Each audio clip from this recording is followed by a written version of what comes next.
Hello and welcome to the demonstration of Air Sequencer, our group's ECE 3872 final capstone design project. First, here's an introduction from the team members. Hello, my name is Stefan Abikaram and I am a third-year electrical engineering major. My contribution to the team is embedded systems prototyping and integration testing. I looked at the goals for the Air Sequencer and tried to identify the best hardware and software solutions to meet those goals. In doing so, I prototyped various circuits that would be included in the final design, as well as carrying out integration testing to make sure all of these subsystems would work together nicely. Hello, my name is Leo Pozniev and I'm an electrical engineering major at Georgia Tech. My responsibilities in this project included electrical hardware research, design, manufacturing, and testing. I spec'd appropriate parts, designed the schematic and layout for the printed circuit board of the Air Sequencer, assembled it, and helped integrate it with the other components of the device. Hey everyone, my name is Ethan Taylor and I am a fourth-year electrical engineering major. My main task for this project was mechanical design and construction. I worked closely with the other team members to ensure that all the electrical components would fit properly inside of our final product, while also using different techniques to create a visually appealing final design. Hello, my name is Divya Mishra and I am a computer engineering major at Georgia Tech. Since I was remote this semester in Colorado, my main contributions to this project were in the design notebook, the design documentation, and with the software level components, diagrams, and porting of the software to the actual hardware we have.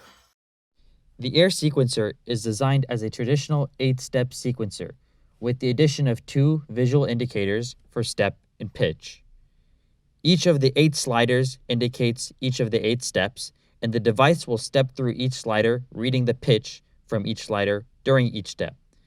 This value for pitch is then played out loud and therefore creates a cohesive melody as each pitch is stepped through. The visual indicators indicate the current step of the sequence and the pitch of the current note. The device also has 4 modes. In the first mode, live play mode, the device will step through each slider and read the values in real time.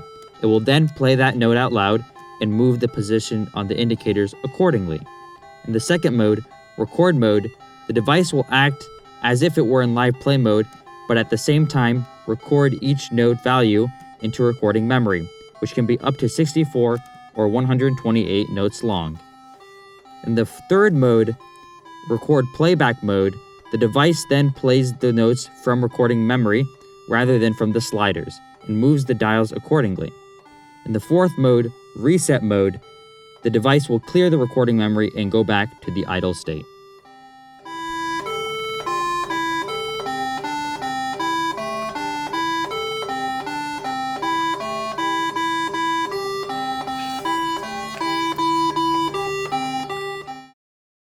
This project was completed for ECE 3872 as part of the ECE design course requirements.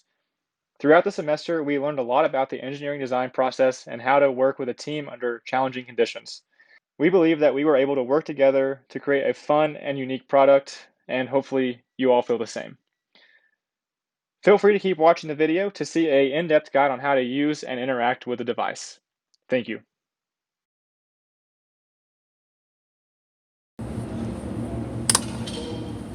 This is the initial state, and it's in idle mode, and you'll know that because there's 2 beeps. So the first mode is live play mode. This mode will loop through every note and play its pitch and step accordingly.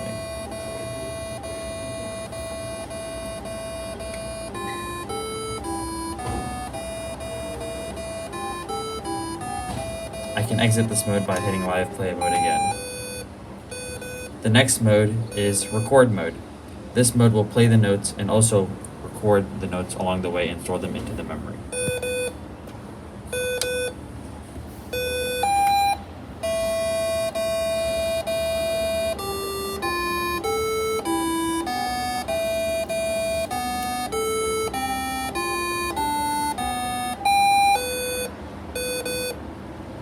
The next mode is playback mode. This will play the notes that have been recorded. This does not read any of the notes from here, but rather from the recording memory.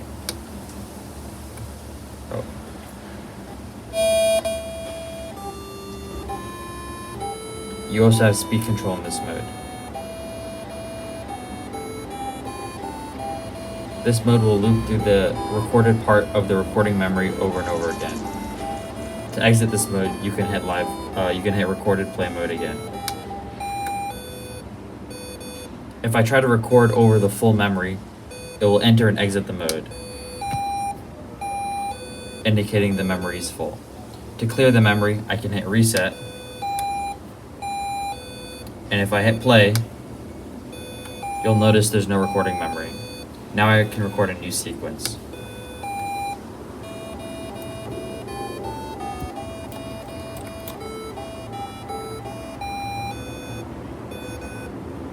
I can play back this sequence.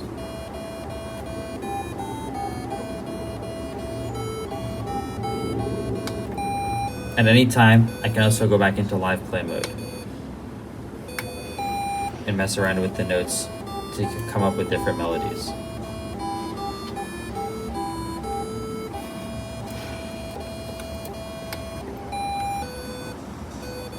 That's the device.